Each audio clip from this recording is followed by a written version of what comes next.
अस्सलाम वालेकुम। प्रोग्राम जुर्म अंजाम के साथ मैं हूं मुजाहिद शेख। आज के प्रोग्राम में हम आपको दिखाएंगे कि एक बहन शूटर्स के ज़रिए अपने सगे भाई को कैसे कत्ल करवाती है। उसकी वजह सिर्फ इतनी सी थी कि वो अपनी मर्ज़ी की अपने कज़न के साथ शादी करना चाहती है। भाई को वो समझती है कि उसके शादी में वो रुकावट पैदा कर रहा है। ये मामला है क्या, ये सब कुछ आपको दिखाते हैं आज के इस प्रोग्राम में।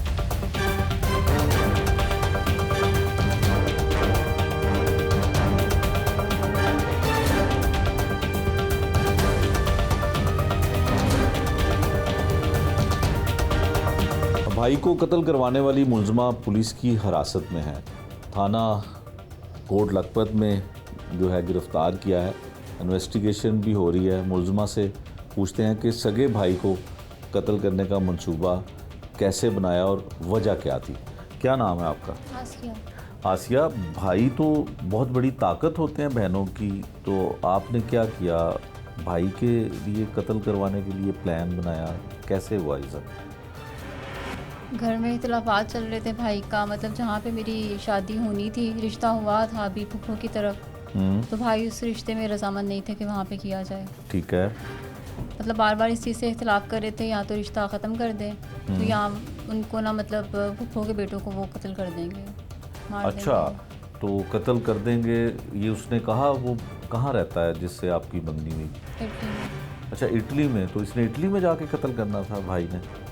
नहीं, दो बेटे उनके यहाँ पे थे फूफो के और ये बाहर थे। नहीं, आपकी तो एक से ही शादी होनी थी ना? नहीं, शादी एक से होनी थी, लेकिन भाई ने ये कहा था कि मतलब फूफो रिश्ता ख़त्म करने, वरना वो फूफो के तीनों बेटों को ख़त्म कर देंगे। भाई ने ये कहा था। अच्छा, भाई ने ये कहा था। फिर आपने कैसे प्लान बनाया कि क्या करना है, किसके साथ मिलके? प्लान नहीं बनाया। पहले ये था कि मतलब भाई से पहले पूछा कि नारज़ामंदी की वजह क्या है। भाई ने कहा कि कोई मतलब आप लॉजिकल खुद रीज़न वहाँ नहीं पे है। शादी करना चाहती थी? नहीं, पेरेंट्स की रजामंदी से हुआ था। फूफो अच्छा। की तरफ था, सगी फूफो की तरफ। ठीक है। फैमिली से बाहर नहीं था आपके माँ बाप हैं? ये। जी। फादर भी हैं, मदर फादर भी भी है, हैं, मदर और भी वो है। चाहते थे कि आपकी वहीं पे शादी हो जाए? जी। तो सिर्फ भाई नहीं चाहता था? जी। तो भाई को समझाने के लिए तो माँ बाप का काम था कि आपने ऐसा एक्ट करना था। तो समझाया था, लेकिन वो बस कह रहे थे कि मतलब मेरी नारज़ामंदी है इस चीज़ में करने में, आप बस इस चीज़ को पीछे हट जाए। मतलब मैं अपनी इस ज़िद को नहीं छोड़ सकता, आप अपनी है। इस चीज़ को छोड़ दें। ठीक है। फिर कत्ल करने का प्लान कैसे बना? क्या मतलब कैसे? 2-3 दफ़ा फिर ये बात हुई कि भाई को मतलब प्यार से आराम से समझाया जाए। जब नहीं हुआ, जब भाई ने फिर मतलब बजाय समझने के थ्रेट्स दी उनको, तो फिर मतलब मेरी मंगेतर से ये बात हुई। तो फिर उन्होंने कहा कि भाई मतलब अगर इस चीज़ को नहीं छोड़ रहे हैं तो फिर भाई को ही रास्ते से हटा देते हैं। अच्छा, फिर? तो फिर मतलब वो तो बाहर थे, वहाँ से कुछ कर नहीं थे सकते। फिर उन्होंने अपने भाई के साथ कांटेक्ट करके तो उनके साथ मतलब सारी ये डीलिंग्स वगैरह की कि मतलब जिनको हायर करना था या जो जितना भी पे करना था या जिस तरीके से करना था। किसके भाई के साथ? मंगेतर के भाई के साथ। मंगेतर ने अपने भाई के साथ कांटेक्ट करके, ठीक है, तो फिर सारी वो बातचीत अपनी फर्दर फिर उन्होंने शूटर के साथ पैसे तय Contact किए। किए, कितने जो- पैसे दिए थे? सर सुनने में ये आ रहा है 2,70,000 दिए हैं। अच्छा, आपको नहीं पता था कि ये प्लानिंग कर रहे नहीं, हैं? confirm लेकिन आपको नहीं। उसने बताया था कि हम रास्ते से हटा देते ये हैं, बस और ये- आपने रजामंदी जाहिर कर दी कि हटा दें, शादी तो आप करना चाहती हैं उसके साथ। ऐसा ही है? जी। अच्छा, फिर क्या हुआ? उसके फिर बाद जब फिर भाई वो- को कत्ल कर दिया तो आपका कोई दिल नहीं फटा अंदर से? कुछ ऐसा हुआ नहीं कि भाई ही मार दिया? आपके मंगेतर ने भी तो आपकी शादी भी नहीं हुई थी। हुआ है सर। क्या फीलिंग्स थी, क्या हुआ था? मतलब कुछ महसूस नहीं हुआ कि भाई मर गया, रास्ते की दीवार जो है वो गिर गई है, ये सोचा था आपने? सर सोचा इस तरह से नहीं था, लेकिन ये चीज़ें इस तरह से मतलब एकदम एक चीज़ होती है कि समझ नहीं आती है, वो चीज़ें बस उस तरह से हुई हैं। मतलब इस तरह से सोचा नहीं था कि मतलब भाई को रास्ते से हटा के या कुछ भी इस तरह से करना चाहिए। एक फैमिली की तरह रहना भी था, करना भी था सब कुछ, लेकिन भाई अपनी इस ज़िद को नहीं छोड़ रहे थे। आपको तो बस- क्या लगता है आपने जो किया वो ठीक था? नहीं सर, ठीक तो नहीं है। आपके पेरेंट्स को अब पता चल गया है, जी। तो अब आपकी शादी वहाँ पे हो जाएगी? नहीं नहीं होगी? क्या वजह, क्यों नहीं होगी? सर, शादी का अभी कौन सोच रहा है इन सब हालात में, या जो सब चीज़ें हो रही हैं। नहीं, आपने किया तो सब कुछ शादी करने के लिए था ना? तो फिर आपके तो ज़हन में होगा कि भाई रास्ते से हट जाएगा तो आपकी शादी आसानी से हो जाएगी। तो फिर इस सवालात का तो जवाब देना बनता है ना आपका। सर शादी का मैं नहीं कुछ कह सकती। अच्छा, आप ये बताइए कि आप कितना पढ़ी हुई हैं? मास्टर्स किया हुआ है इंग्लिश में, मास्टर किया हुआ इंग्लिश में, कहाँ से किया है? फातिमा जिन्ना कॉलेज। फातिमा जिन्ना कॉलेज से। तो आप प्रॉपर लाहौर के रहने वाले हैं? जी। कौन से इलाके से? ये बदामी बाग से। बदामी बाग से। तो ये भाई यहाँ कैसे इधर रहता था? वो इस इलाके में आया हुआ था जब मर्डर हुआ वो? हाँ जी, यहाँ अभी पे भी ना, आपकी रहायश बदामी बाग में है? नहीं, अब हम है ज्वेरी हाउसिंग स्कीम में, हरबंसपुरा। अच्छा, हरबंसपुरा में रहते हैं, जी। ज्वेरी में रहते हैं आप। अच्छा, तो फिर जब ये भाई मर्डर हुआ, घर में डेड बॉडी आई, तो आपका फिर राब्ता मंगेतर से था? वो क्या कहता था कि मैंने बहुत बड़ा कारनामा कर दिया, तुम्हारे रास्ते की दीवार गिरा दी है? नहीं, ऐसे इस तरह की कोई बात नहीं हुई। बात हुई थी आपकी वैसे? ताज़ियती फ़ोन हुआ था, अफसोस अच्छा, हुआ ताज़ियत था। भी कबूल कर लिया आपने? ये हुआ था कि मतलब भाई अगर इस हद तक ना जाते या चीज़ें मान लेती हैं, समझ जाते तो सेटल डाउन हो जाता सब कुछ बड़ा आराम से। अच्छा, भाई कितना बड़ा था आपसे? बड़े कितने थे? नहीं, ये जो मरा है भाई, जो कत्ल हुआ है, ये बड़ा था आपसे? सबसे बड़े थे। सबसे बड़ा था। कितना बड़ा था? कितने साल आपसे बड़ा था? 4 इयर्स। 4 इयर्स। तो बचपन में इकट्ठे वक्त गुजरा होगा, कुछ बातें याद हैं भाई की? बहुत सी बातें हैं, मसलन क्या बात याद है आपको? मतलब भाई का मतलब प्यार करना, लाड करना, सब कुछ। कोई शॉपिंग वॉपिंग भी करवाता होगा, पैसे भी देता होगा, सब कुछ याद है? जी। बताइए ना, कोई बात, वो वाक़या बताइए कि क्या कुछ याद आता है। अब हवालात में आप बैठेंगी, पुलिस की हिरासत में हैं, क्या याद आता है भाई का? घूमना फिरना, उनका लेके जाना। अच्छा, तो सब कुछ याद आता है। शर्मिंदगी कितनी है, कितना अफसोस कितना है कि ख़त्म हो गई वो चीज़, या जो चाहती थी आप वैसे हो गया? शर्मिंदगी या नदामत को शायद अल्फाज में ना बयान कर सकूं। अच्छा, और अगर अब आपने इसका अजाला करना हो तो आपके नज़दीक कोई सलूशन है इस चीज़ का, कोई हल है? बाप, वो जो आपका भी बाप था, उसका इकलौता बेटा आपने कत्ल करवा दिया, आपके पास इसका कोई हल है? दे सकती हैं उसका वो सब कुछ वापस, उसका जवान बेटा? नहीं। फिर क्या सोच के किया? सिर्फ एक चीज़ के अपनी मर्ज़ी से शादी करनी है जहां आप चाहती हैं? माँ की कोख जो है वो उजाड़ दी, बाप का सहारा वो छीन लिया, और आपके अलावा 2 बहनें हैं, उनका भाई छीन लिया, सिर्फ अपनी एक खुशी के लिए, अपनी पसंद की शादी के लिए। बताइए। वालिद से मुलाकात हुई आपकी? एक दफ़ा हुई है। आए थे आपको मिलने? क्या कहते हैं? क्या कहा उनको आपने? क्या जस्टिफिकेशन थी आपके पास? सर, जस्टिफिकेशन इस चीज़ की क्या हो सकती है? सुना वो ये भी पूछते हैं कि आपने खाना खाया है कि नहीं खाया? अभी आपने खाना खाया, वो लेके आए थे? यहाँ तो पूछते हैं आके कि बेटी ने खाना खाया कि नहीं खाया। जिसका जवान बेटा आपने छीन लिया, वो तो ये पूछता है कि आपने खाना खाया कि नहीं खाया। जब भाई फोत हुआ, रोई थी आप? दिखावे के लिए रोई थी? नहीं सर। रोना तो नहीं आया होगा आपको, खुश होंगी अंदर से? भाई की मौत पे कौन खुश होता है सर? भाई को मरवाया भी तो आपने है ना। प्लान बनाया आपने अपने कज़न के साथ, जिसके साथ आप शादी करना चाहती थी। माँ के गले लग के रोई थी भाई के जाने पे? बहन के गले लग के रोई थी, जो आपके अलावा जी। बहन है? किसी ने नहीं पूछा कि क्या हुआ? किसी को नहीं आपने बताया था कि आपको सब कुछ पता है? नहीं। किसी को भी नहीं बताया था? सिर्फ वकास को और आपको पता था? या उसके भाई को? उसके भाई को पता था। ये है जी वो बहन जिसने अपने सगे भाई को कत्ल करवाया, और ना इसके चेहरे पे ना इसकी आवाज़ में वो नदामत भी नहीं है। सिर्फ अपनी पसंद की शादी करने के लिए अपने बाप के सहारे को और अपनी माँ की जो कोख थी उसको उजाड़ दिया। इंचार्ज इन्वेस्टिगेशन कोर्ट लखपत गुलाम मुर्तज़ा जी हमारे साथ हैं। इन्होंने मुल्ज़मान ऐसे पकड़े हैं जो सगे भाई को कत्ल करवाने वाली खातून जो थी उसे भी गिरफ़्तार किया है, जिस शूटर के ज़रिए मरवाया गया उसे भी गिरफ़्तार कर दिया। और वजह क्या थी, तफ्तीश क्या कहती है, इन्वेस्टिगेशन क्या हुई है अब तक, वो सब कुछ जानते हैं। मुर्तज़ा साहब, बहुत शुक्रिया आपका। बताइएगा कि बहनें तो भाइयों पे जान छिड़कती हैं, और ये कैसी मुलज़िमा है कि भाई को ही कत्ल करवा दिया? जी सर, बिल्कुल ये अपनी नौयत में एक अनोखा वाक़या है जिसमें एक बहन जो एक मकतूल के घर में ही कातला मौजूद है। तो जब हमें भी अपनी तफ्तीश से ये क्लियर हुआ कि वाकई सगी बहन है जिसने ये सारा कुछ किया और भाई का कत्ल करवाया, तो एक हिला देने वाली बात थी। लेकिन तफ्तीश इसमें यही है कि बहन जो थी उसका मंगेतर रहता है इटली में, वकास उसका नाम है। उन दोनों का आपस में अफेयर था, शादी करना चाहते थे।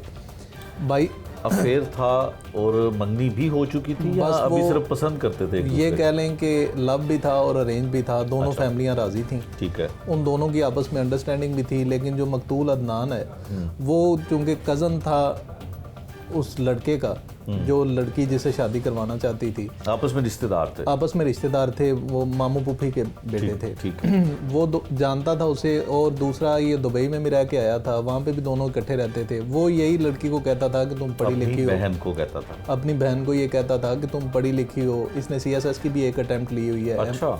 डबल मास्टर है। ठीक है। तो वो ये कहता था कि वो लड़का अंडर मैट्रिक है, करैक्टर भी उसका ठीक नहीं। जो अब इस तफ्तीश से क्लियर होता है कि ज़ाहिर है जिसने इतना गंदा काम और ये सारा कुछ किया वो अच्छे करैक्टर का मालिक तो नहीं था। ठीक है। तो तुम कोई और जगह देख लो, हम आपकी मर्ज़ी से कहीं और कर देंगे, लेकिन जिधर आपका लेवल बनता होगा। ठीक है। तो उसी चक्कर में इन्होंने सोचा कि इसे रास्ते से हटाए बगैर हमारा ये मामला आगे नहीं बढ़ना। ठीक है। इन्होंने प्लानिंग की। फिर वो जो इटली में था उसने कहा कि जी मैं इटली से पैसे भेज सकता हूँ, लेकिन यहाँ पे उधर रहते हुए यहाँ पे मैं कुछ खुद तो नहीं कुछ कर सकता। अच्छा, ये मुर्तज़ा साहब, प्लान जो बना, जो कत्ल का मंसूबा बना, ये बाहर वाले इटली वाले मंगेतर का था या बहन ने खुद सोचा, या क्या प्लानिंग इनमें से निकली किसकी?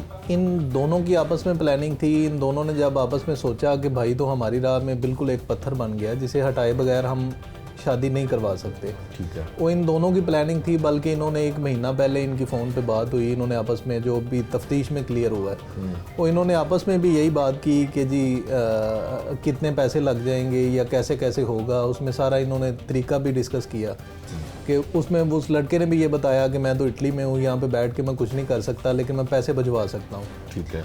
तो फिर ऐसे ही हुआ कि उसने वहाँ से पैसे भिजवाए अपने एक भाई को जिसका नाम अब्बास है। अब्बास ने अपने 2 महल्लेदार जो उसके महल्ले के लड़के हैं उन्हें हायर किया, उन्हें 2,70,000 रुपये दिए। अच्छा, कत्ल करवाने के 2,70,000? 2,70,000 रुपये दिए। ठीक है। फिर ये लड़का जिधर रहता था उस हॉस्टल में रहता था, उस हॉस्टल का पता बताया उन्हें, इस लड़के की शनाख्त करवाई। जिधर ये पार्किंग पे अपनी बाइक खड़ी करता था वो जगह दिखाई। और ये जो मकतूल था इसे शौक़ था अपना कोई कारखाना लगाने का। ये यहाँ पे कोट लखपत के एरिया में कराची की एक कंपनी है। ठीक है। जिनका इधर एक छोटा सा मैन्युफैक्चरिंग यूनिट है। ये वहाँ पे काम सीखने के लिए आता था ताकि मैं अपना यूनिट लगा सकूँ। ठीक है। तो इसकी वहाँ से निकलने की जो टाइमिंग थी वो 9:30 पौने 10 के करीब ये निकलता था। 10 बजे या 10 सवा 10 बजे यहाँ तक पहुँच जाता था।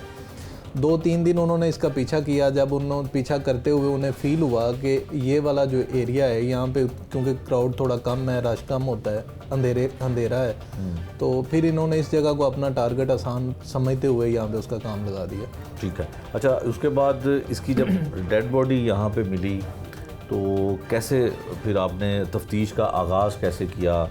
किस तरह से आप पहुँचे मुलज़िमा तक, और दूसरे जो मुलज़िम थे उनको कैसे गिरफ्त में लाए आप? जी सर, ये बिल्कुल जब हमें 1122 की तरफ से कॉल मसूल होती है कि रोड पे एक डेड बॉडी पड़ी हुई है, हम वहाँ पे जाते हैं। हमारे लिए ये मंबा तो था ही कि इसे कत्ल किसने किया। हमारे लिए ये परेशानी भी थी कि कत्ल होने वाला कौन है।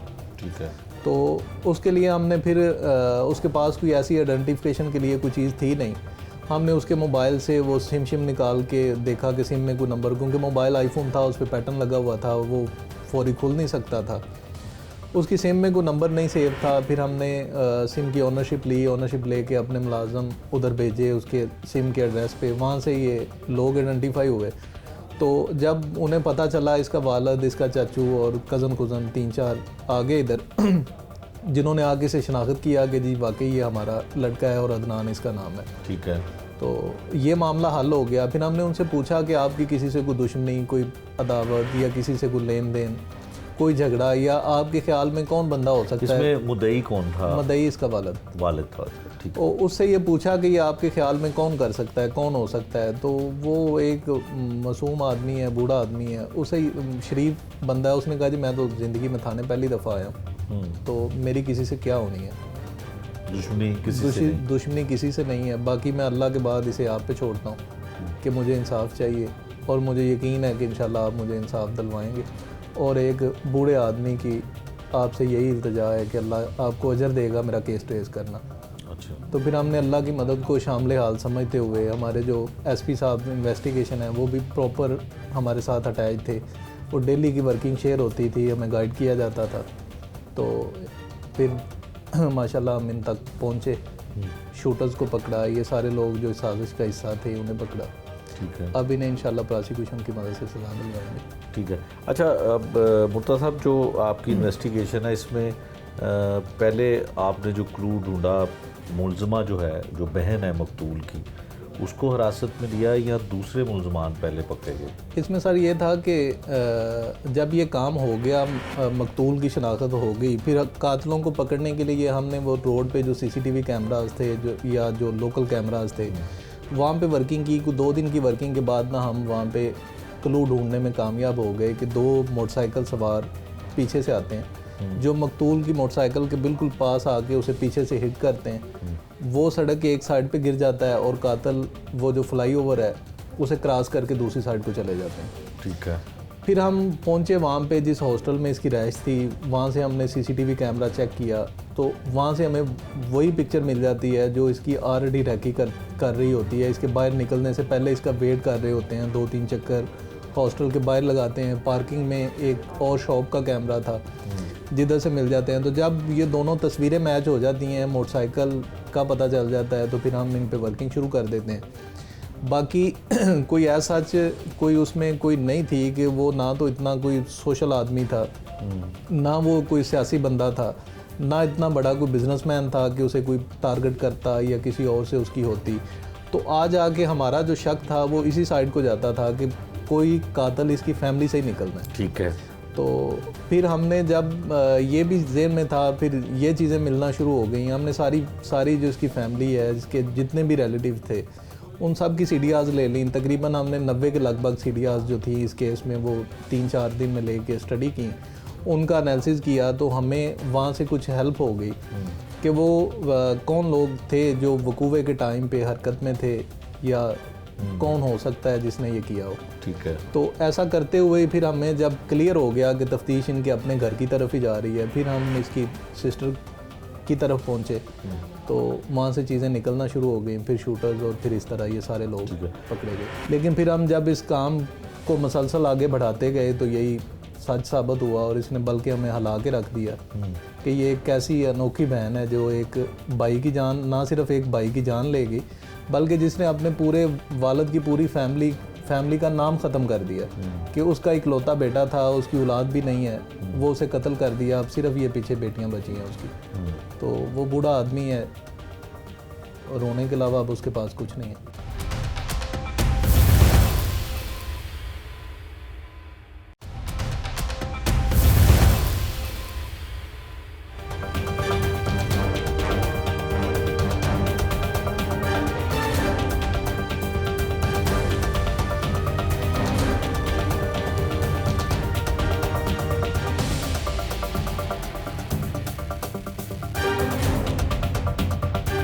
ये है जी वो कातिल शूटर जो दोनों पुलिस की हिरासत में है, और ये शूटर को हायर करने वाला था इसका भाई, बाहर के मुल्क में होता था, वकास उसका नाम था।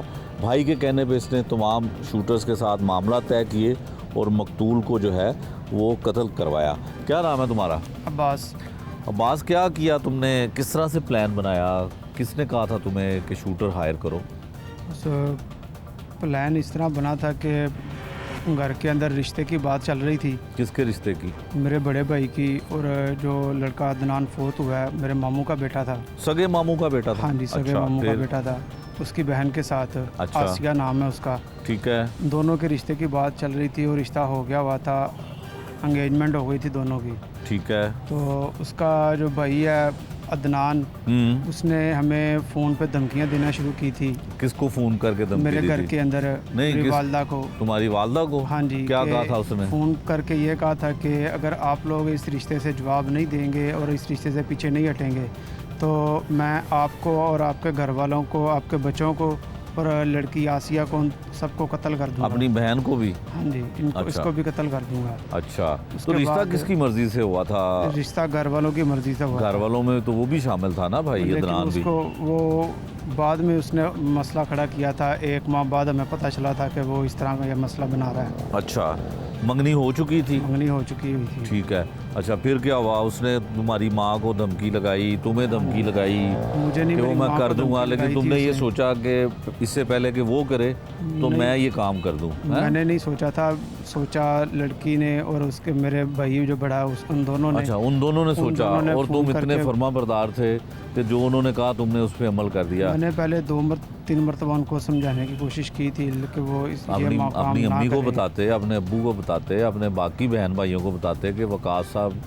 मेरे भाई जो हैं वो एक लड़की की मोहब्बत में इस कदर पागल हो गए हैं कि अपने मामू के बेटे को कत्ल करवा रहे हैं, और मुझे वो सब कुछ समझ कह। नहीं लगी कि वो सारे मामला थे। अच्छा, समझ नहीं लगी आपको कि क्या काम क्या करते हो? मैं बिजली का काम करता हूँ इलेक्ट्रिशियन हो? जी। अच्छा, बिजली का काम करते हो और इतनी समझ है, लेकिन ये नहीं तुम्हें समझ आया ना कि भाई के कहने पे करना। अच्छा, फिर प्लान जब बनाया तो कितने पैसे मंगवाए उससे तुमने? 2,70,000 रुपया। सिर्फ 270 ही मंगवाया था? हाँ जी। तो शूटर फिर कैसे तुमने तलाश किए? शूटर तलाश नहीं किए थे, ये मेरे 2 दोस्त हैं, मेरे साथ ही काम करते थे। अच्छा, ये बंदे मारते थे? नहीं, मेरे साथ काम करते थे। एक मैकेनिकल का काम करता है, दूसरा भी मैकेनिकल का काम करता है। क्या मैकेनिकल? कंप्रेसरों का काम करते हैं, जो अच्छा, कंप्रेसर होते हैं उनका काम करते थे। ठीक है। मैंने उनको बुला के इनके साथ मशवरा किया कि यार इस तरह जो है ना हमारे घर के अंदर ये मसला चल रहा है, ठीक है, तो ये मेरा कज़न है, इसको जो है ना वो ख़त्म करना है। ख़त्म करना है। तो इन लोगों ने पहले तो मुझे कहा कि नहीं यार ये गलत बात है, इस तरह नहीं करना चाहिए, आप अच्छा। लोग गलत कर रहे हो। अच्छा, 2-3 मरतबा मेरे कहने पे इन्होंने मुझे जो है ना वो समझाया कि नहीं ये काम गलत है, लेकिन जब मैंने तीसरी चौथी बार इन्हें कहा ये काम करना यार ये ज़्यादा मसला बनता जा रहा है। मेरी इन लोगों के साथ जो बात हुई थी 2,70,000 रुपये में इनके साथ बात हुई थी। तो इन लोगों ने कहा कि 2,70,000 रुपये के अंदर हम ये काम तुम्हारा कर देंगे। उसके बाद मैं इन लोगों को लेके गया हूँ जिस जगह पे उसकी रहाइश थी, अच्छा, अनारकली में। मामू की बेटे की आपने तस्वीर दी थी इनको? हाँ जी, तस्वीर दी थी मैंने इनको। अच्छा, और दोबारा इनको जिस जगह पे रैकी भी उसकी खुद रहाइश- साथ करते रहे? मैंने सिर्फ एक मरतबा इनको दिखाया था कि जिस जगह पे उसकी रहाइश है वो रहता असला था कहाँ से लिया था अनारकली। इन्होंने? ये इन लोगों ने लिया था खुद ही। अच्छा, तो 2,70,000 में तुम्हें कोई पैसा नहीं बचा? नहीं, मैंने सारे पैसे इनको सारे दे दिए थे इन्होंने, फिर आधे आधे किए थे? ये इन लोगों को पता इन्होंने क्या किया उन पैसों का। अच्छा, ठीक है। तो जब उसका मार दिया फिर इन्होंने तुम्हें इतला दी कि तुम्हारा काम हो गया? मारने के बाद इन लोगों ने मुझे इतला दी थी कि ये काम हो गया होगा तुम्हारा। अच्छा, फिर जनाजे में भी गए होगे? हाँ जी, जनाजे में भी गया था। अफसोस भी किया होगा कि बड़ा दुख हो गया, मामू का बेटा मर गया, बिल्कुल इसी तरह ही। ठीक है ना? पूरा ड्रामा किया होगा तुमने। हाँ जी। तो फिर भाई को भी बता दिया जो बाहर बैठा हुआ था? हाँ जी, भाई को भी बताया था। अच्छा, वो इटली में होता है? हाँ जी। अच्छा, उसको बता दिया कि तुम्हारा काम हो गया, हाँ जी। तो फिर वो बड़ा खुश हुआ होगा कि बड़ा कारनामा तुमने किया है। तुम्हारी शादी हुई है? हाँ जी। मेरी कितने शादी बच्चे हैं? हुई है, 2 बच्चे हैं मेरे। अब वो मामू की बेटी के साथ वकास तुम्हारा भाई जो है वो शादी करेगा अब? वो तो जाहिर बात है, सारा कुछ उसने इसी उसको पता चल गया अब पैसे भेज रहा है तुम्हारे, जेल में खाने छाने का बंदोबस्त कर रहा है? उसके तो बाद तो हम पकड़े गए हैं, यहाँ पकड़े पे गए आके। हैं? अच्छा अच्छा अच्छा, ठीक है। तो पकड़े फिर कैसे गए थे? तुम पहले पकड़े गए थे? पहले मैं पकड़ा गया था, उसके बाद इन पुलिस वालों ने मुझे बताया था कि पकड़े तो हम गए थे। उसके बाद क्योंकि मुझे पता नहीं था इतना कि ये काम इतनी ज़्यादा तेज़ी के साथ होगा। जल्दी के साथ हो जाएगा। तो फिर जो कुछ तुमने भी- मामू की जो बेटी थी जिसके साथ तुम्हारा भाई शादी करना चाहता था, उसका भी हाँ तुमने जी। बताया कि ये भी शामिल है? नहीं, वो पहले उसका कितना कसूर था बताओ? दोनों ने नहीं, मुझसे उसने कहा था। उसने तुम्हें तुम्हारे भाई ने कहा था कि लड़की ने कहा था? दोनों ने कहा था। दोनों भाई ने? भी कहा था और उसने भी कहा था, दोनों ने कहा था। तो जब काम हो गया था तो तुमने अपने भाई की मंगेतर को बताया था कि काम हो गया? नहीं, मैंने भाई की मंगेतर को नहीं बताया था, मैंने सिर्फ भाई को बताया भाई को था बताया था? कि इससे ये तुम्हारा काम हो राब्ता नहीं था? गया। इससे राब्ता नहीं था, मेरा कम राब्ता था इससे। अच्छा, लो भी तुम बताओ अपना नाम, क्या नाम है तुम्हारा? मोहम्मद नईम नाम है मेरा। मोहम्मद नईम, क्या करते हो तुम? मैं मैकेनिकल का काम करता हूँ। मैकेनिकल किस चीज़ के मैकेनिकल हो? ये लेद मशीन खराद मशीनों का। खराद मशीनों का मैकेनिक हो तुम? तो कहाँ पे रहते हो? कालाक्ती रोड। कालख्ताई रोड। हाँ जी। तो शादीशुदा हो? नहीं सर, कितनी उम्र है तुम्हारी? मेरी 27 साल है। 27 साल है, तो अभी तक शादी क्यों नहीं हुई? अच्छा, मंगनी हो गई है, अभी शादी होने वाली है। अच्छा, मंगनी हो गई है। जितने भी मंगेतर हैं उनके काम करते हो तुम ताकि उनकी शादियां हो जाएं, तो तुम्हारी अपनी हुई नहीं है? सर ये हमारा दोस्त है। अच्छा, दोस्त है। हाँ जी, लंगोटिया दोस्त है। लंगोटिया? तीनों ही दोस्त हैं हम। अच्छा, तीनों दोस्त हो। तो पैसे भी ले लिए दो से कत्ल करने के, 2,70,000? बस इसलिए हमें लालच दिया था। अच्छा, इसने लालच दिया था? हाँ जी, ये अब्बास भाई हमें मिले थे, इन्होंने फ़ोन किया था, अच्छा। कह रहे थे मुझे शाम को मिलो। अच्छा। शाम को इससे मिले हैं तो ये बोलता है कि मेरे मामू का बेटा ऐसे ऐसे तंग कर रहा है। ठीक है। तो हमने इसको मना किया, 2-4 दिन हफ्ता गुजर गया है, ठीक है। इसको मना करते रहे हैं लेकिन ये नहीं बाज आया। इसने फिर हमें पैसों का लालच दिया है। ठीक है। तो फिर हम इसके पैसों के लालच में आके तो इससे बातचीत की है। ठीक है। मुर्तज़ा भाई ने बातचीत की थी। ठीक है। 3 लाख मांगा था तो 2,70,000 में डन किया था इन्होंने। ठीक है। तो मुर्तज़ा भाई और ये दोनों गए थे, पॉइंट देख के आए थे। ठीक है। पॉइंट देखने के बाद फिर मैं मुर्तज़ा भाई के साथ गया था। अच्छा। एक दिन हमने इसकी रैकी की है, ठीक है। फिर 2-3 दिन के बाद हमने उसको फिर फायर लगा दिया। ठीक है। पिस्तौल कहाँ से लिया था? पिस्तौल बत्ती चौक से लिया था, दुकान से। बत्ती चौक कौन सी दुकान से? 2-3 दुकानें हैं उनके साथ। नहीं, कौन सी दुकान, कौन सी, नाम बोलो उसका। नाम उसका है मेरे ख्याल सनलाइट है। सनलाइट असला डीलर है? हाँ जी। अच्छा, उसके तुम्हारे पास लाइसेंस था? नहीं सर, वो वर्कशॉप के रेफरेंस से लिया था कि कितने का लिया था? हाँ जी, कितने का लिया था? 15,000 रुपये का। 15,000 का? पहले कभी पिस्तौल चलाया था? नहीं सर, अच्छा, पहली दफ़ा चलाया था। तो गोलियां पहली- कितनी ली थी? पहली दफ़ा ही लिया था। गोलियां कितनी ली थी? 1 गोली चलाई थी। गोली तुमने चलाई थी? हाँ जी। कैसे चलाई थी? क्या वो सामने खड़ा था? नहीं, पहले हम नारकली से निकले हैं इसके पीछे। ठीक है। बाइक मैं चला रहा था, ठीक है। तो आगे आके इसने पेट्रोल डलवाया। ठीक है। फिर अली मुर्तज़ा मोटरसाइकिल चलाने लग पड़ा, मैं पीछे बैठ गया हूँ। ठीक है। फिर ये कच्चे रोड पर आया है यहाँ पर, ठीक है। तो मोटरसाइकिल बराबर लगा के तो फिर पीछे से कमर पर चलती फायर मोटरसाइकिल पे करता। कि रुका हुआ था कहीं? चलती मोटरसाइकिल पे। चलती मोटरसाइकिल पे गिर गया वो? हाँ जी, एक फायर मारा था? एक फायर मारा था। तो उसी से ही मर गया? फिर हम भाग गए थे, हमने देखा नहीं है फिर। अच्छा, एक फायर मार के भाग गए थे हाँ आप? जी। अच्छा, तो पैसे जो 2 लाख कितना 70,000 था, हाँ जी, वो कितने कितने बांटे आपस में? वो पहले 70,000 रुपया इसने दिया था हमें। पहले 70 दिया था? हाँ जी। 2 देना था अभी? हाँ जी, तो आप दे दिया? वो इसने दे दिया हुआ है, 1,80,000 रुपया दिया था बाद में? तो फिर कितने कितने पैसे बांटे हाँ, आपने? दोनों ने 1,20,000 25,000 रुपया तो फिर उस पैसों का क्या किया? इतनी खा पी लिए। क्या खा लिया? नोट खा लिए थे? नहीं, कुछ खा लिए, कुछ वापस दे दिए। क्या खाया था? क्या लिया था उससे?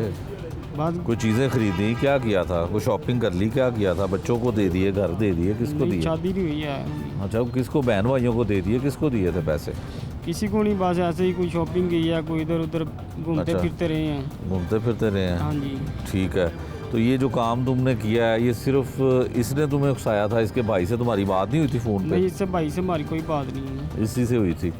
ये बात भाई के साथ ही बात थी। ठीक है। हाँ भाई, क्या नाम है तुम्हारा? मेरा नाम अली मुर्तज़ा। अली मुर्तज़ा नाम है तुम्हारा? तुम तीनों दोस्त हो? जी, तीनों दोस्त हैं। कैसे दोस्त हो? बचपन के लंगोटी है? कैसे? बचपन के 7-7 गलियाँ, 3 गलियाँ, तीनों गली में हमारी रहायश है। अच्छा, तुम क्या काम करते हो? मेरा काम मैकेनिकल है सर। क्या करते हो? मैकेनिक? कंप्रेसर वाल एक मरम्मत वगैरह करता हूँ। कंप्रेसर वाल ठीक हो गया। वो इलेक्ट्रिशियन है और वो भी इसी तरह से खराद का काम करता है। ठीक है।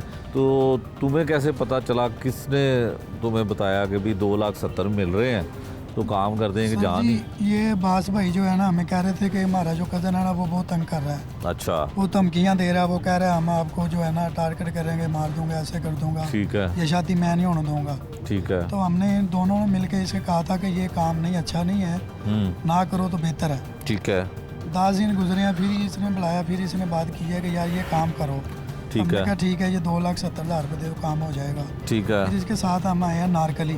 ठीक है। मैं आया हूँ और बास आया, बास भाई। ठीक है। आके इसने दिखाया ये कहाँ पे रहता था, इसका कज़न। ठीक है। वो हॉस्टल है उधर नारकली में। ठीक है। उधर से टाइम उसका हमने नोट किया, ठीक है। दिखाया। इसने इधर मोटरसाइकिल खिलाता है, इस वक्त जाता है। ठीक है। अगले दिन फिर मैं तो नैन गए हैं, ठीक है। देखा, हमने पीछा किया। ठीक पीछा है। करने के बाद इधर आए, जे रोड पे, इधर की बेकरी में काम करता था। ठीक है। उधर से फिर वापस चले गए हैं। ठीक है, फिर अगले दिन आए हैं, अगले दिन भी ऐसे ही पीछा किया, ग्वालमटी में उन्होंने खाना खाया, ठीक है, खाना खा के फिर आ गए हैं पीछे। ठीक है। तीसरे दिन फिर सर जी इधर आके मैं बैग चला रहा था और नईम भाई ने फायर मारा। अच्छा, तुम पीछे बैठे हुए थे? जी ये बाइक चला रहा था? मैं बाइक चला अच्छा, रहा तुम बाइक चला रहे थे। था जी। ठीक हो गया। तो पिस्तौल दोनों इकट्ठे लेने गए थे? जी इकट्ठा लेने गए थे। तुम्हारा भी जानने वाला था या इसका जानने वाला नहीं, था? वो बिल ही लगा है, वर्कशॉप का बिल लगा है। इन्होंने बोला कि हमें ज़रूरत है उधर अच्छा, इलाका यानी कि जो है ना। तुम्हारे ऊपर पहले भी कोई FIR है? नहीं सर, इस तरह का काम कभी नहीं किसके ऊपर FIR पहले? किया। किसी के ऊपर नहीं है, ये नईम भाई है, इसका मोहल्ले में झगड़ा हुआ था। अच्छा, बताओ भी, तुम्हारे ऊपर पहले FIR है? हाँ जी, झगड़ा हुआ था तुम्हारा? हाँ जी, मोहल्ले में झगड़ा हुआ था। किसके साथ? वो मलिक हैं, उनके साथ। तो क्या किया था उनका? सर्वर फाड़ दिया था या फायर मारा था? नहीं सर, सुर फाटा था हमने। तुमने मारा फाड़ा था? बदमाश हो तुम? नहीं सर, वो मोहल्ले में ना गुजरते थे तो अच्छा, अनबन हो गई थी, उन्होंने गोलियां चलाई थी हमारे ऊपर। अच्छा, गोलियां उन्होंने चलाई तो थी? उनके ऊपर हमने पर्चा करवाया हुआ था। अच्छा, तुम मुद्दई थे उसमें? हाँ जी। तुम्हारे खिलाफ नहीं हुआ था पर्चा? नहीं, वो हमारे खिलाफ नहीं हुआ था। अच्छा, तुम्हारे ऊपर है भी कोई पर्चा? नहीं, मेरे ऊपर कोई पर्चा नहीं है पहले। कोई पर्चा नहीं है तुम्हारे ऊपर? नहीं। कोई रिकॉर्ड नहीं है तुम्हारा? नहीं। अब 2 शूटर तो तुमने अपने तैयार कर लिए हैं, अब तो रिकॉर्ड बन गया ना तुम्हारा? नहीं, अब हैं? गलती हुई है, अच्छा, आगे से कभी भी इस तरह का काम नहीं करूँगा। अच्छा, अच्छा, ज़ाहिर है अब तुम्हारी जेल जाओगे और अपना सज़ा काटोगे, फिर मज़ीद फ़ैसला करना ना कि इस काम को आगे जारी रखना है कि नहीं रखना। 2 शूटर तो तुमने तैयार कर लिए हैं। ये थे जी मुल्ज़मान, वो जिन्होंने एक मासूम आदमी को कत्ल किया, और मौक़िफ़ ये इख्तियार करते हैं मुल्ज़मान के वो अपनी बहन का रिश्ता जो है उसके इस मुलज़िम के भाई वकास के साथ करने को तैयार नहीं था। इसलिए उन्होंने प्लान किया और 3 लोगों ने ये सारा मंसूबा किया। चौथा मुलज़िम वकास है जिसने बाहर बैठ के अपने भाई की ज़िम्मेदारी लगाई, और 2,70,000 रुपये में 2 शूटर जो हैं वो तैयार किए और एक मकतूल को राह जाते हुए मोटरसाइकिल पर फायर करके कत्ल कर दिया।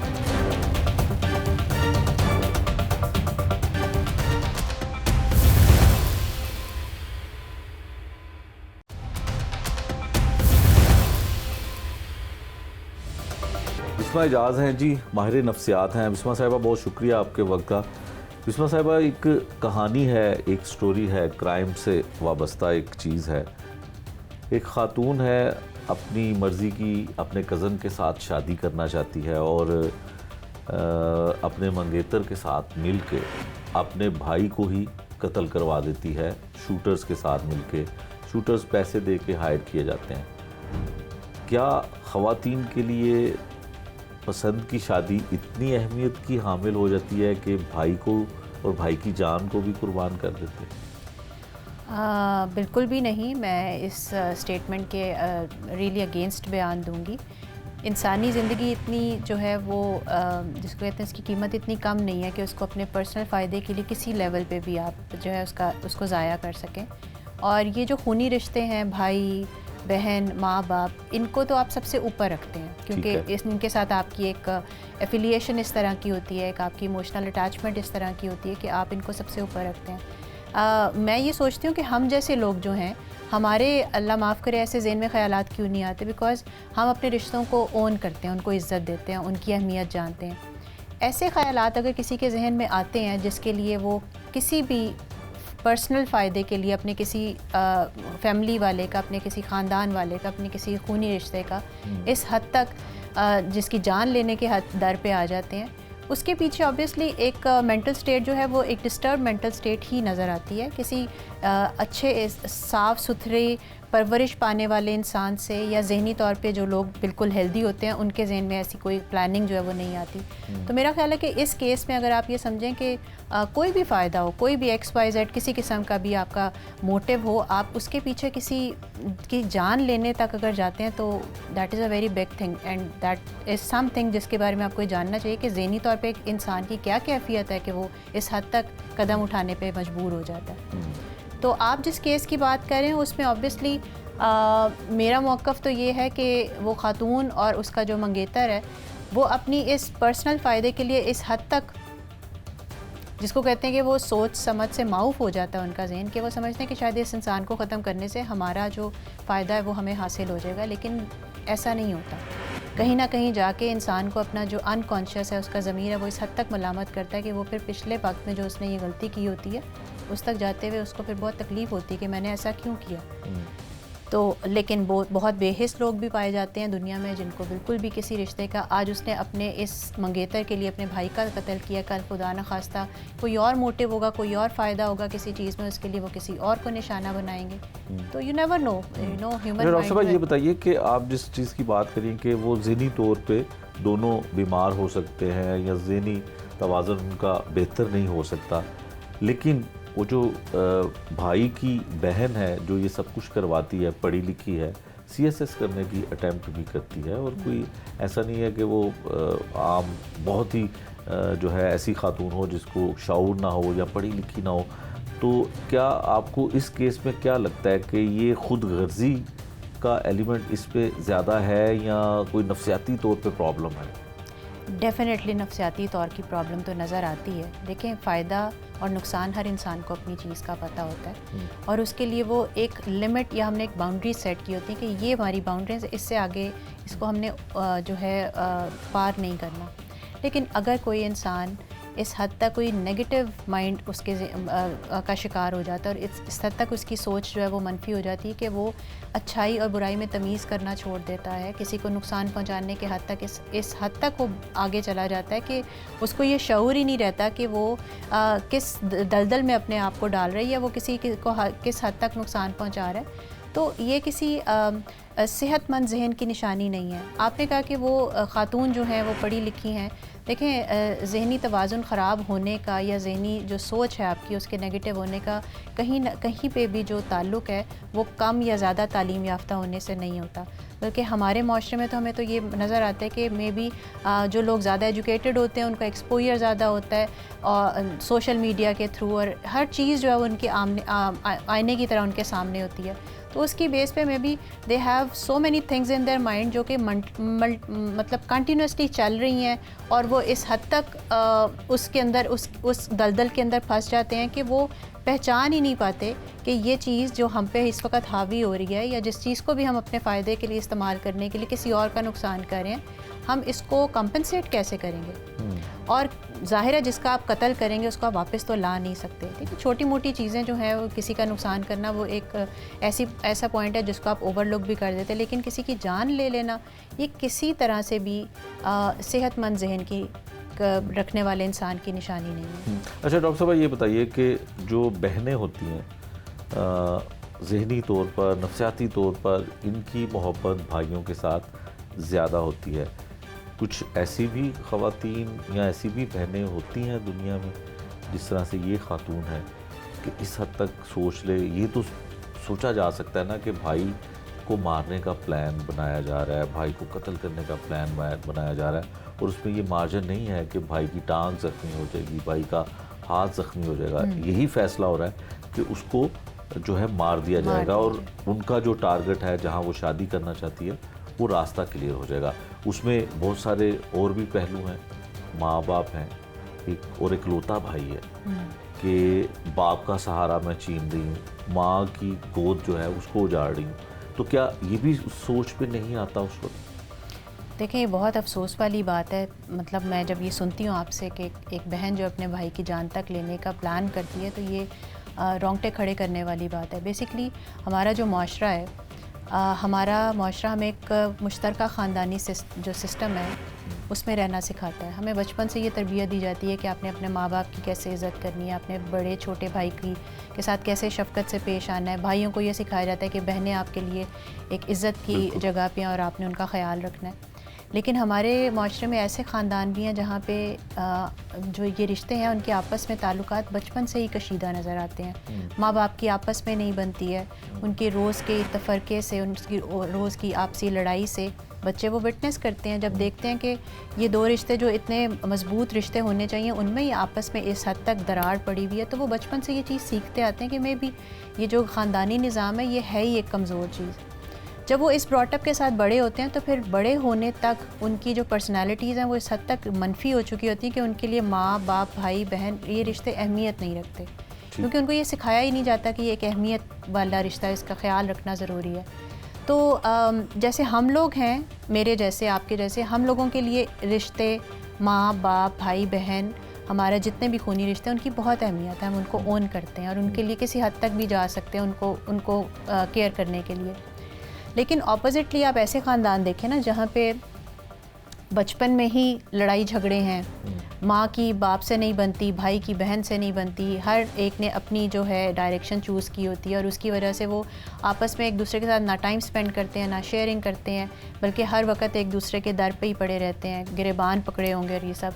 तो जब ये चीज़ जो है वो साल ब साल चलती रहेगी तो अल्टीमेटली एक लेवल आएगा जब आपको एक बंदे का वजूद भी बर्दाश्त नहीं होगा और उसकी छोटी सी भी बात जो आपकी ज़िंदगी में वो मदाखलत करेगा, आप उसको कहेंगे कि इसको कोई हक़ नहीं है। इस केस में भी मुझे यही लगता है कि मे बी ये एक बिगड़ा हुआ जिसको कहते हैं ख़ानदान, जिसकी मे बी आपस में शुरू से ही ताल्लुकात जो हैं वो इस तरह के रहे हैं कि वो आपस में बनी नहीं है। चाहे भाई जो है वो उसने अपनी बहन की हिफाजत के लिए उसके लिए कोई स्टेप उठाया हो, लेकिन बहन चूँकि उस वक़्त सिर्फ एक तरफ की सोच रखती है कि मैंने अपनी आगे की लाइफ कैसे देखनी है, हालांकि भाई को लूज़ कर देने से कहीं पे भी वो कभी अपनी फ्यूचर की लाइफ को सेव नहीं कर सकती थी, क्योंकि भाई तो वो चीज़ है जो आपके साथ मे बी बहनों के साथ आखिरी लम्हे तक, उनकी ज़िंदगी की आखिरी सांस तक जो है वो चलता है।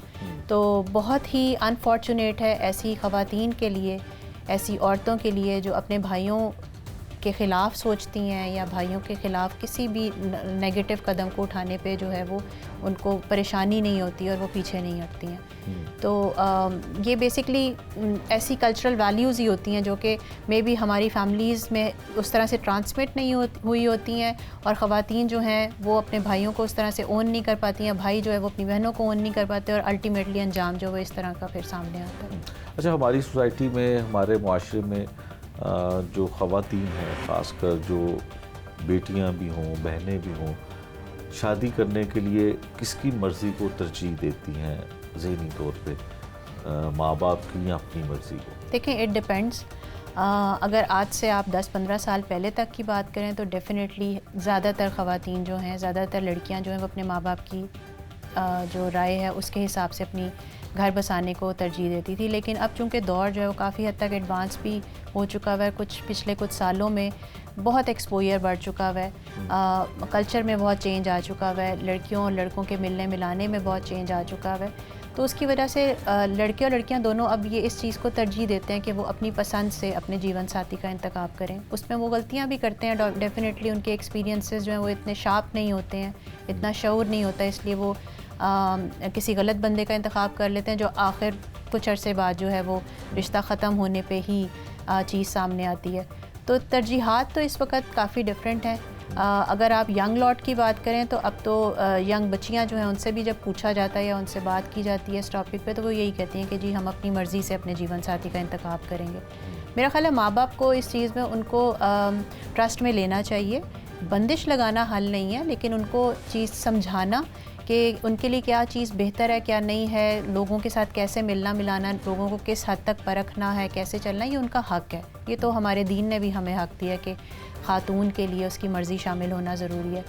तो बेसिकली इट डज़न्ट मैटर कि वो अपने माँ बाप की मर्ज़ी से शादी करती है या अपनी मर्ज़ी से शादी करती है। हाँ, दोनों जो पहलू हैं उसमें जीवन साथी का इंतखाब करते हुए केयरफुल होना ज़रूरी है। अच्छा डॉक्टर साहब, जिस तरह आपने बात कहा कि आज से 15-20 साल पहले या 25 साल पहले माँ बाप अगर अपनी बेटी को कहते थे कि यहाँ तुम्हारी शादी नहीं हो सकती, हमारी मर्ज़ी से शादी कर लो, तो यकीनन उस दौर में ख़वातीन उस फैसले को तस्लीम करती थी।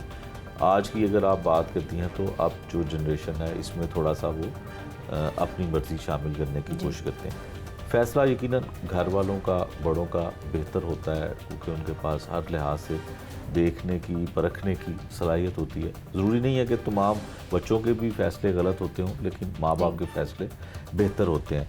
जिस तरह से इस केस में हम बात कर रहे हैं कि रिलेटिव हैं, फूफो और मामू के एक दूसरे के साथ रिश्ता है, बेटा बेटी हैं फूफो और मामू के, तो भाई जो है वो सिर्फ एक बात पे स्टैंड लेता है कि जो मेरे मामू का बेटा जो मेरी बहन से शादी करना चाहता है उसका करैक्टर अच्छा नहीं है, तो क्या इसमें पेरेंट्स को क्या फ़ैसला करना चाहिए था कि माँ बाप बेटे की बात मानते या बहन जो है वो भाई की बात को तस्लीम करती? देखें, किसी भी मामले में अगर कोई आप किसी भी पर्सन के बारे में ये वर्डिक्ट देता है कि इसका किरदार ठीक नहीं है, तो सबसे पहली बात किसी के कहे सुने पे तो यकीन करना नहीं चाहिए। अगर उसके इस मौक़िफ़ का सबूत मिल जाता है और पता होता है कि हाँ, तो फिर कोई भी माँ बाप या कोई भी वो लड़की भी खुद ये फ़ैसला ना लेती। अब मुझे इस बारे में अंदाज़ा नहीं है कि उस लड़की का क्या मौक़िफ़ है क्या नहीं है, लेकिन अगर भाई ने कोई बयान इस तरह का दिया है तो उसके पीछे उसका मोटिव कुछ ना कुछ मोटिव तो होगा। दो ही मोटिव्स हो सकते हैं, या वो अपनी बहन का भला चाहता था या फिर कोई ऐसी बात होगी जिसको वो उस तरह डिस्क्लोज़ नहीं करना चाहता था और इस बात को एज अ बयान दे के वो अपनी बेटी की जो बहन है उसकी शादी में रुकावट बना हुआ था। लेकिन बात ये है कि कोई भी मौक़िफ़ कोई भी रखता हो, उसका जब तक आपके पास सबूत ना हो उस पर यकीन तो करना जो है वो वैसे ही गलत है। लेकिन अगर सबूत मिल जाए, और जिसको कहते हैं कि वो जानबूझ के कुएं में छलांग लगाने वाली बात है, अगर वो लड़का जो कज़न है जिसने अपनी मंगेतर के साथ मिलके इसके भाई की जो कत्ल किया है वो वाकई इस किस्म का था, तो उसने सबूत दिया ना फिर एक नेगेटिव एक्ट में उसका साथ दे के। उसकी एंटी सोशल बिहेवियर था, उसकी एक एंटी सोशल पर्सनालिटी थी। इससे बड़ा सबूत क्या होगा कि वो भाई जो मैं भी चीखता रहा कि ये लड़का ठीक नहीं है, तो अल्टीमेटली वो अमल करके दिखा दिया। डॉक्टर साहब, आखिर में कोई आप मैसेज देना चाहेंगी इस तरह के रिश्ते और इस तरह के तनाव और इस तरह के जो फैसले खुदा न खास्ता लोग कर जाते हैं? देखें, मैं एक बहुत ही इम्पॉर्टेंट मैसेज देना चाहूँगी आज की यूथ को। वो ये कि फ़ैसला ज़रूर करें, टाइम पे करें, फ़ैसले में डिले नहीं करें, लेकिन कोई भी फ़ैसला करने से पहले उसकी अच्छाई और बुराई, उसके फ़ायदे और नुकसान को ज़रूर अपने जहन में लेके आएँ, उस पर पूरी तरह से एक होमवर्क करें। बिकॉज़ अगर आप होमवर्क करें किए बगैर एक फ़ैसला ले लेते हैं और कल को उसका जो नतीजा है वो अच्छा नहीं निकलता, तो फिर आप अपने आप को जो है उसके लिए ब्लेम करते रहते हैं और वो रिग्रेट जो है वो फिर सारी ज़िंदगी ख़त्म नहीं होता। बहुत सिंपल सी बात है, फ़ैसला करें, अच्छे तरीके से करें, सोच समझ के करें और कोशिश करें कि वो आपके हक़ में बेहतर ही हो। था आज का जुर्म अंजाम, जिसमें हमने आपको दिखाया कि मुलज़िमा जो अपने भाई को कत्ल करवाने में अपने मंगेतर का साथ देती है उसका क्या मौक़िफ़ है, माहिर नफ्सियात क्या कहते हैं, पुलिस की इन्वेस्टिगेशन क्या कहती है। लेकिन इस मुकदमे की ख़ास बात यह है कि मकतूल का और मुलज़िमा का वालिद एक है, लेकिन वो अपनी स्टेटमेंट देने से कासिर है। वो नहीं चाहता कि अपनी बेटी की रुसवाई हो और वो ये भी चाहता है कि उसके बेटे को नाहक कत्ल किया गया और उसका इंसाफ हो। नए प्रोग्राम तक के लिए मुझे दीजिए इजाज़त। अल्लाह निगहबान।